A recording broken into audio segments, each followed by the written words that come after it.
There's a house with 160 rooms, a staircase that climbs up and runs straight into a wall, a door that opens and drops 2 stories down into empty air, and a woman who spent the last 38 years of her life, day and night, no matter the season, building this house, tearing it down, and building it right back up again. So here's the question.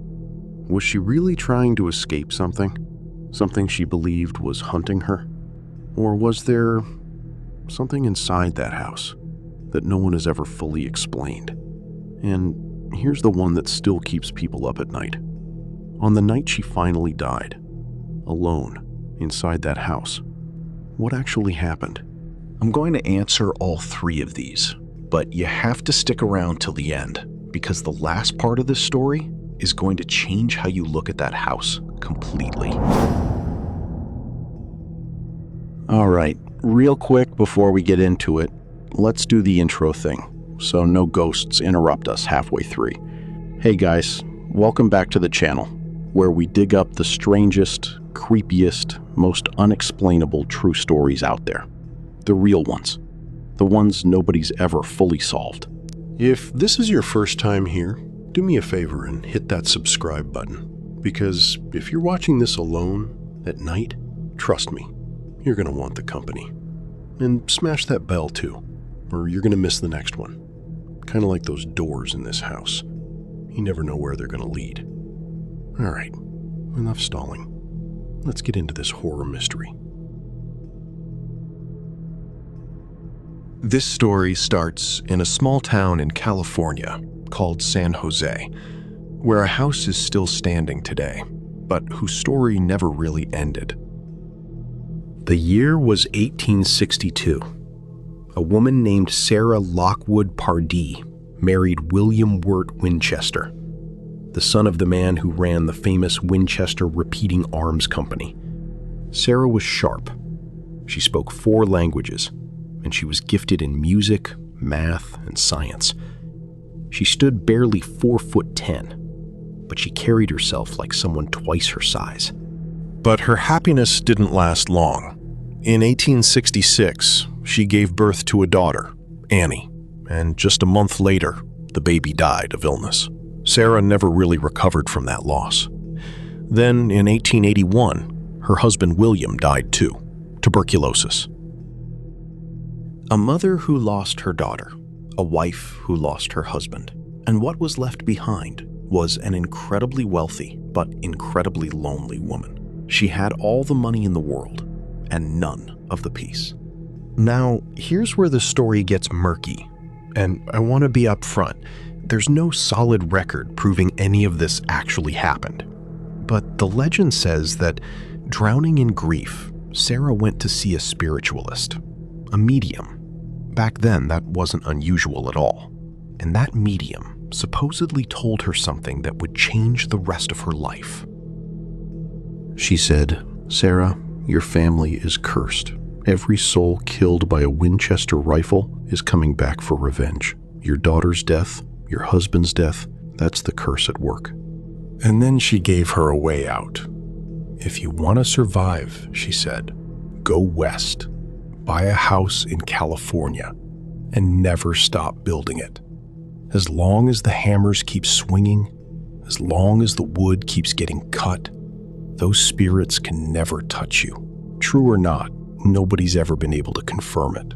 But what happened after that is documented history. In 1886, Sarah arrived in San Jose and bought a modest 8-room farmhouse. And that's when the world's longest, strangest construction project began. 38 years. Day or night, holidays included, carpenters and craftsmen just kept working. Legend has it Sarah would wake up at 2 a.m., sketch out a brand new design, and have workers building it by sunrise. But this wasn't a normal house. This place had staircases that climb up and dead end straight into a wall, a door that opens directly onto thin air, 2 stories above the ground. Step through it and you're falling. Rooms inside rooms. The same room repeated. Like the whole house was one giant maze. Windows built into interior walls that never opened to the outside at all. And here's the strangest part. The number 13. It's everywhere. 13 steps on staircases. 13 panes of glass in windows. Even a chandelier with exactly 13 lights. Why? Nobody knows for sure. Sarah never explained it, because she never talked to reporters. She avoided the press, avoided high society, and lived almost entirely alone inside that house. Then comes the year 1960. A massive earthquake hits San Francisco, one so powerful it shakes the entire region. The Winchester house takes major damage too, including that famous 7-story tower, which collapses. The story goes that Sarah was trapped inside her bedroom during the quake and had to be rescued, though, again, that detail's never been fully confirmed either. But here's what we do know for certain. After that day, Sarah had that section of the house where she'd been trapped sealed off completely. Forever. Those rooms are still sealed today. September 5th, 1922. Sarah was 83 years old. She was alone in that massive house, with her staff around her, but no family left at all. That night, she went to sleep in her bedroom and never woke up. Doctors said her heart simply gave out. She passed peacefully in her sleep. But that night, somewhere inside 160 rooms, staircases leading nowhere, and doors that open into open air, was she really alone? After she died, her will stated that no one was allowed to touch her belongings. Everything was to be left exactly as it was.